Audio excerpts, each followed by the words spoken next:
Hello people of the internet. I am here today to talk through some tips and tricks about how to get your strings sounding as realistic as possible with certain libraries, and how to do that quickly within Logic Pro using some shortcuts and using some other tips and tricks just to kind of get to do those bits quickly, because a lot of these string libraries need actually a lot of editing and tweaking to kind of make them sound as realistic as possible. So I am here to help you with that. I do quite a lot of this sort of thing now. It's been a thing I do. I always would opt for real players whenever possible, usually when budget allows for it. And I will do another video at some point about how best to go about hiring people and getting things arranged for them. But now we're going to go everything in the box and use various bits of software. So first things first, I've just opened up a straightforward empty pack here, and I have usefully created some patches, user patches in the library here. Now I'm going to go to CSS here because I made a big patch. I'm going to click on all CSS, and that's going to show me harmonics, legatos, pizzicatos, shorts, and tremolo, and they've all loaded in one click. I may not necessarily need that for every song. I may need fewer parts. If I did that, then I've got also some patches which are just the legatos, for instance, over here, and that's useful if I want that. Usually I just want the legatos and shorts, but for the sake of demonstration, I also have a full one, which I haven't actually done logos for all. Now, you're saying, oh, where do I find that? I had to make these patches myself. It took a while to go through and kind of get all these parts there, but honestly, once I did it, it saves me so much time. I'm going to get rid of this for the moment. Actually, I'm just going to swap it just for legatos for the time being. Most of what we're talking about today is going to be getting legato stuff sounding good. So I haven't got a tune. I'm going to make something up in the key of the little A minor, so I don't have to think too much about stuff. So let's just play in something.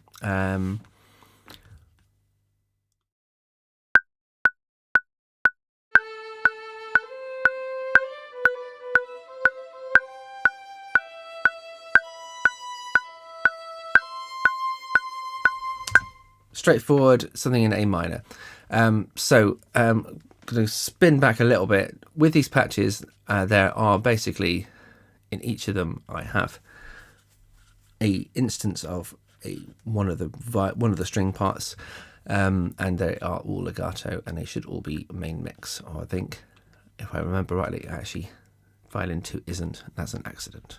That needs to be fixed. I will fix that now, and I will show you actually how I can save these patches by going here and go and save, and then you make your own folders if you want to. I've done quite a few. CSS, legatos. I think Cinematic Studio solo strings. I think I omitted a word. Okay, so we've got this beautiful violin one part here, and for now, great. I've played it in.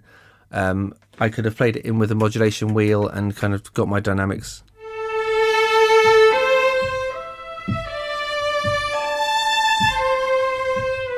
And often I will record that way, but I always tweak my modulation afterwards anyway, because I think it's just easier to do and refine things afterwards. So let's go and click into this region. In fact, there's two ways of doing this. You can click onto here, or you can press P to open up the piano roll. I actually quite like seeing things in a bigger window, so I'm going to go Command 4 and open up a separate piano roll window so I can just get a big version of it. Not saying it doesn't matter too much now when we got just violin on here, but once I've got 4 strings, it's quite easy to see more on a bigger screen.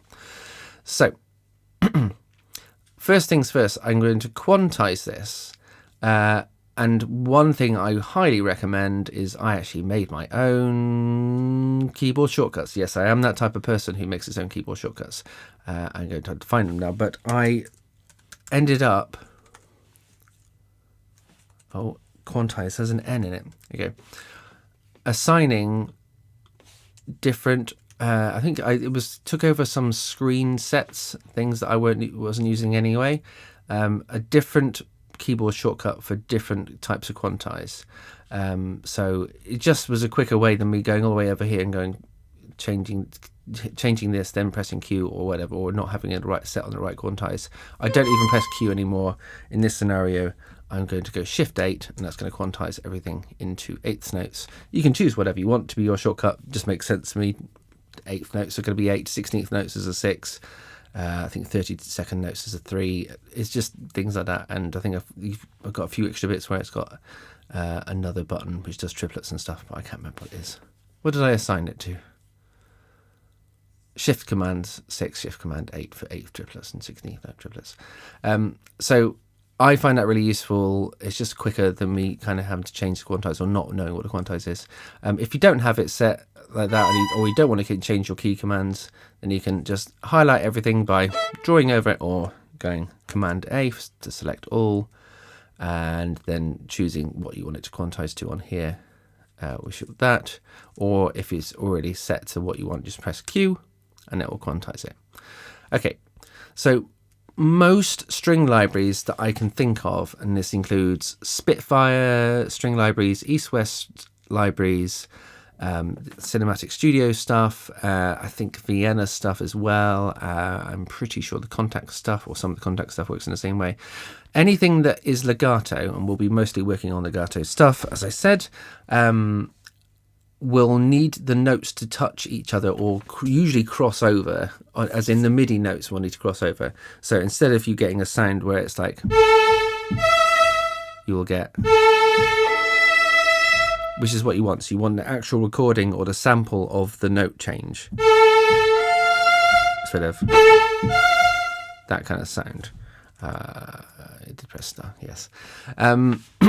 So you could go through and kind of do this and thing. And actually, it's a shame that Logic Pro doesn't seem to have a quantize ends thing, whereas things like Cubase do. But we're not there. We've got Logic here. So I'm going to highlight all the notes in this region, again by Command A, and then I'm going to go Shift Backspace, and that will basically, I think that is forced legato.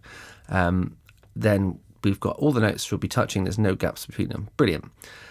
Then what I tend to do is unhighlight the first note if it's a one phrase like this is, and then drag the corner of this note slightly towards the left. The reason I'm doing that is, and you'll see it from me playing, I'll play it up here so you can kind of see, hopefully, in the camera. As soon as I go up to this E, it doesn't go immediately there. There's actually a time lag because the sample needs to kind of trigger, and I think there's usually, it can be quite a lot, 60 milliseconds or more, 100 and something milliseconds. Oh, that didn't work as well as I hoped. Okay. Why are you not playing legato? Okay. Is it because I'm playing all patches at once? I'm playing all patches at once. So it's not an immediate, there's definitely a lag there.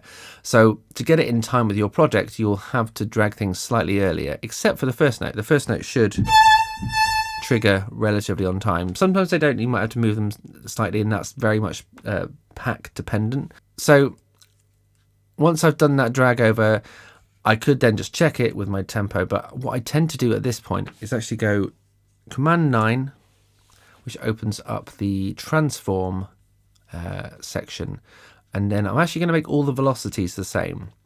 I'm going to operate that, and it doesn't really matter what it is for the moment. I'm going to go for 100. The reason being, select it first, operate. So now all these notes are going to be at 100 velocity.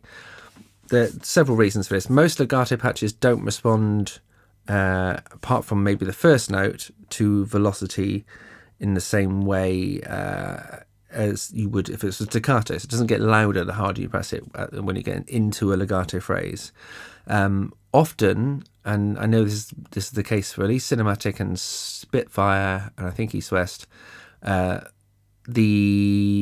velocities denote how a note is changed on the string, on the instrument.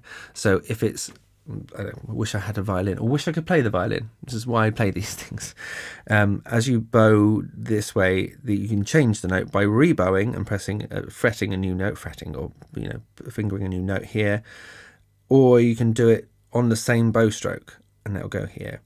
And I know with cinematic strings, I want to say that lower velocity levels are the finger ones.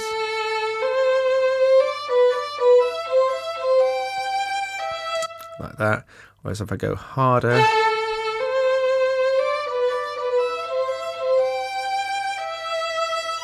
that's more, I think every change is a bow change.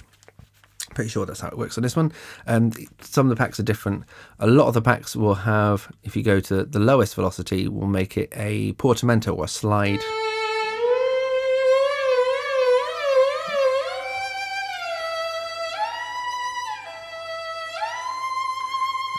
Who says portamento is overused? Obviously, that's a bit too much. But the point is that each of those changes might incur a different amount of latency. So, going back to why I'm fixing the velocity is then I can choose that. So if I want it all to be softer, in this scenario, I'm going to go for the mid, what I think is the fingered one, and I'm going to now use the click. You've noticed I've not changed the first note. We'll come back to that.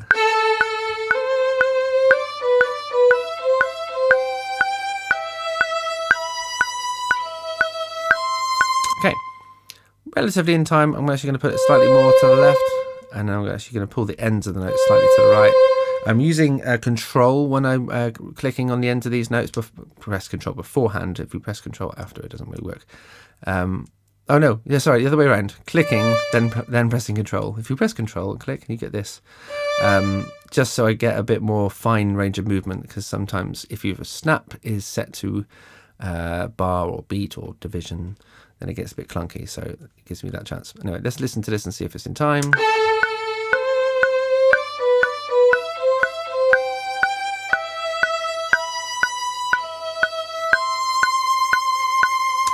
Great.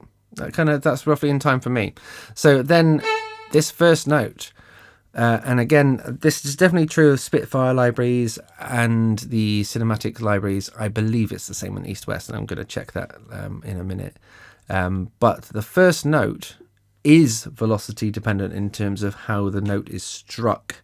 If it's a soft entry or if it's a hard entry, I think a lot of them overlay like a staccato patch at that point. So if I go full whack here, we're going to get a really strong, take the click off and go a little bit earlier, really digging in. I would say 90% of the time I'm actually going the opposite end and wanting a softer entry, which is a much nicer way of doing things. Say, for instance, we wanted to rebow and kind of have a little stop and start here. I would move this to the correct timing and then do the same thing. Now, I could, like I did, drag this over here. The other option is to go TV in succession, and then you get the velocity tool. I kind of switch between the two of them. Sometimes it's easier to do that. Sometimes it's easier to do it over here. So now we should have a break in the line.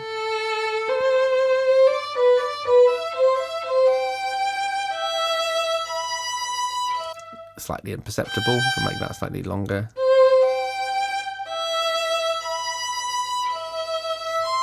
And that's just for fun. Let's make this a portamento, because that's really nice and pretty at the end.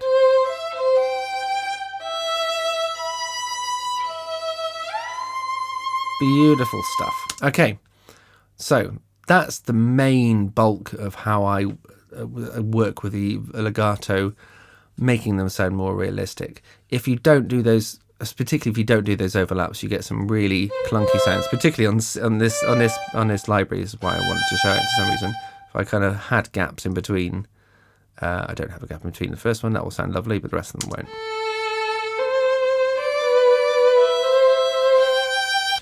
Clunky.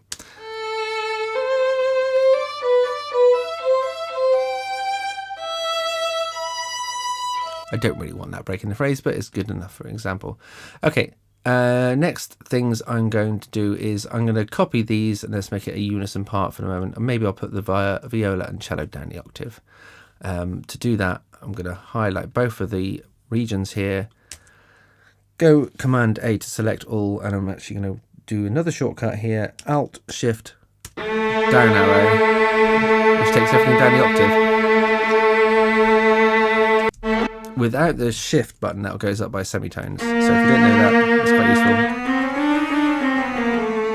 Holding down Alt and then up and down with semitones. If you wanted to go down octaves, you had the shift button as well. So let's listen to the 4 of those together.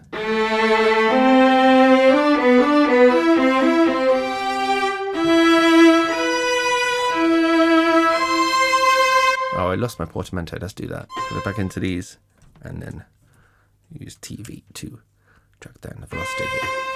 Ah, didn't work. Okay. We'll listen to that shortly. So now when it comes to managing the velocity level or the loudness of how things are played, again, sometimes I will record it in with modulation. You can't see my modulation wheel, but it's over here. So the higher up modulation I can go. And some other instances will have vibrato as well. Maybe I'll show that off in a minute. I will load up a Hollywood Strings 2 patch just to kind of show that off. In the meantime, again, I've made patches for these as well. And on these, I've made pretty little logos, which you can do if you click on this. I can do it here quickly now. Control click here, and you can choose to have pretty little labels. Doesn't make actually too much difference, but if you have the time to make these in the first place, you might as well add logos. It just makes navigation when you've got bigger sessions a bit clearer as what things are. It doesn't say violin 1 or 2, just violin. You don't get that option. You can make your own logos if you really wish and do that. Okay, I'll go back to these Hollywood Strings in a minute and show off vibrato changes, but for now I'm going to go A to show automation in Logic. So all the tracks you can see here have got automation, and we've also got these lines usually immediately signed to volume. If I click on this volume button, then you get the chance to go to modulation, and this is different for every string package. For the Cinematic Studios line, modulation is what is assigned to the velocity layers changing. And when I say velocity layers, most of these string patches, if not all of the main ones, have recorded a note or a phrase or a line or intervals at often 3 to 4 layers of volume, and then it's mapped so that it fills in the gaps of the MIDI range. So MIDI range is like 0 to 127. If I click in here, you can see there I'm going top to 127, down to 0. There's unfortunately not 127 layers. I think anyone recording that would probably go mental by the time we got to probably 20 layers. There are some libraries which are offering a few more layers these days, but often I would say somewhere between the 3 to 5 mark of layers in there. So I could have recorded it in. I can always record things in after the fact as well. So maybe I could press record here, and I can just use the mod wheel.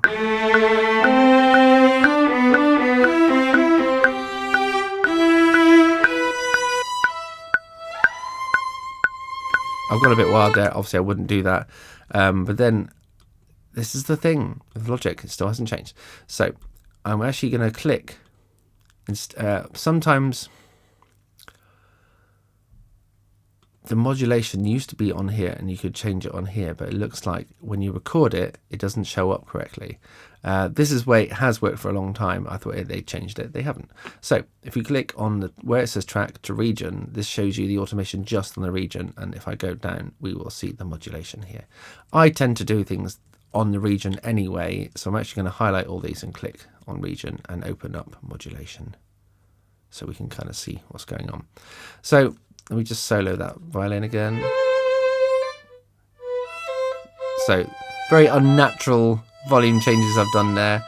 I do record it with a modulation wheel, but I always, most of the time, kind of still redraw things in.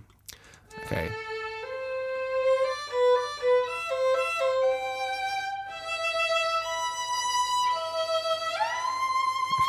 So I'm just clicking on this.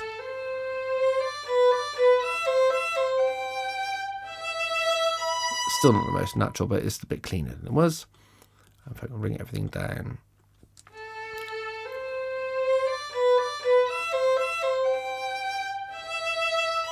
Bow change is horrible there, isn't it? But it's to show an example. So I could do that, and I could go through each instrument and do it individually in here, and that's sometimes is necessary. But in this instance, we've just got unison part going on, and I think I'm going to go back as far as okay. The joy of having these set in a track stack here. Which is also acts as a bus, but also acts as a arrangement tool. If I go TP, not toilet paper, but TP on the keyboard, TT back to pointer, I can draw in a MIDI region on the bus here. I'm actually going to just double check, because it looks like that region, that I want to delete this modulation information for the moment. Modulation information. Not the line. Actually, I'm going to delete the line. I'm just going to copy that back up. And as we did copy paste down here, all these regions say V1, which I don't want them to be, because that's what they're not. They have different instruments.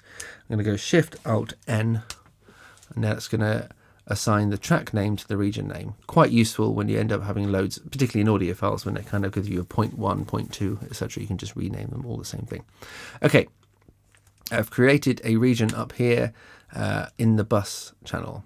I can now, if I go region and then modulation, affect all 4 from this region. It's a very useful thing. I didn't know this for years, and I was drawing individual automation on all the tracks, and it's like...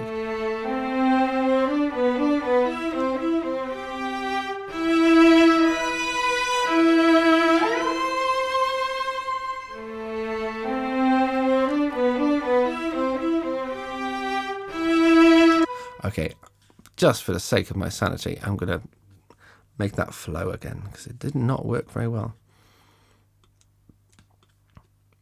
Okay.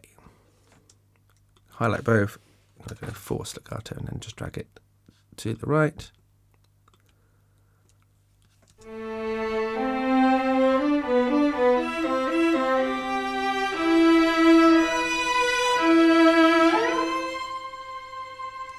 Okay, bit of a forceful diminuendo there at the end, but you get the idea. Instead of having to do them all of them, and also you can do that. You can also record. If I press record here, I can control them all on here as well.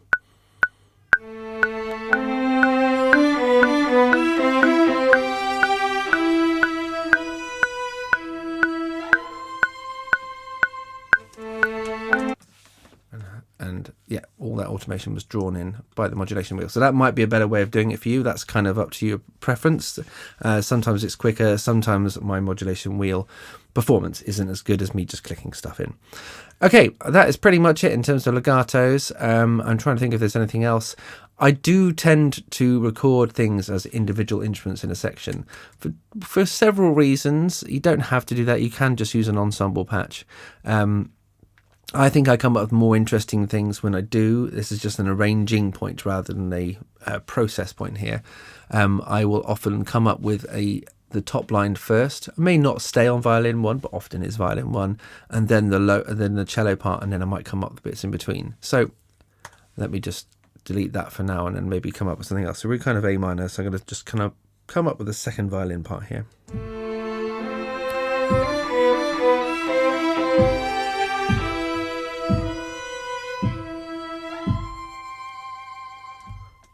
Now, I didn't press record, did I? Oh no, I just played it in and forgot to press record. Don't worry, Shift R is here to save us. What's it? I can't remember what this process is called. Free tempo recording? No, it's called something else. But either way, it works in MIDI, where if I just play anything, I could sit here and go like this. I haven't pressed record, but I can go Shift R, and then all that silliness is then put into there. But anyway, back to the arrangement point. I think I come up with more interesting parts if I do it that way. That's going to be dependent on your level of just music theory, I guess, to some extent, or just your ear for writing string parts. But for me, doing that is really useful, and it also means that this is not going to be good. I'm just going to put that down the octave. If I'm going to get a section to play it, and I've gone, hey, listen to these beautiful string parts. Wouldn't it be great if you got real players in? I'm not having to go, oh no, it's keyboard strings and I've got all these chords here. It's already written out in a way that would be for quartet, and then I just have to do a score from this, and it's a lot easier to do a score from 4 individual parts than one part that has lots of notes on. If I need to edit or see all the notes in the same place, I can just do that. I can drag over all regions, Apple 4, and they're all there. Not so easily to see sometimes depending on the arrangement, but enough for me to go, I can see what's what. Okay, hopefully that's been useful to you in terms of the legato strings. I highly recommend this pack. I'm not endorsed by them or anything like that. I'm just worth saying, I think it's brilliant. The Cinematic Studio solo strings. I was going to look at the legatos. Hold that thought. I think the way I've set this up in here as well. Doobie-doo-doo.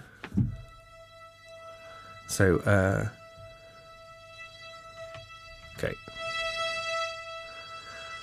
I've set my SL mix space to do stuff over here, but I think this is my vibrato and my velocity. So let's record a part on Hollywood strings over the top of this. We'll go somewhere high up here on violin 1. Oh, or here.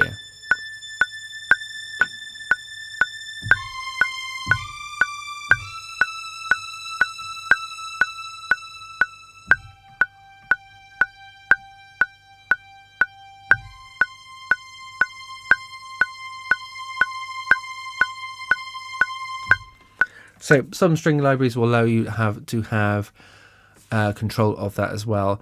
I've assigned these within East-West Hollywood strings to do that, and you can do that I've forgotten how to do it, but it's relatively straightforward. You can control click on a parameter and then learn MIDI assignment and do things from there. I've also had it where I can get all the mix stuff on here, which is quite useful if you want to blend your string, your mic positions, because a lot of these packs have different mic positions.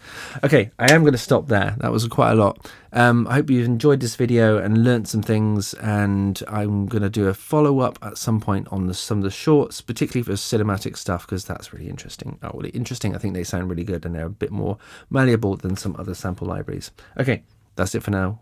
Like and subscribe. Thanks.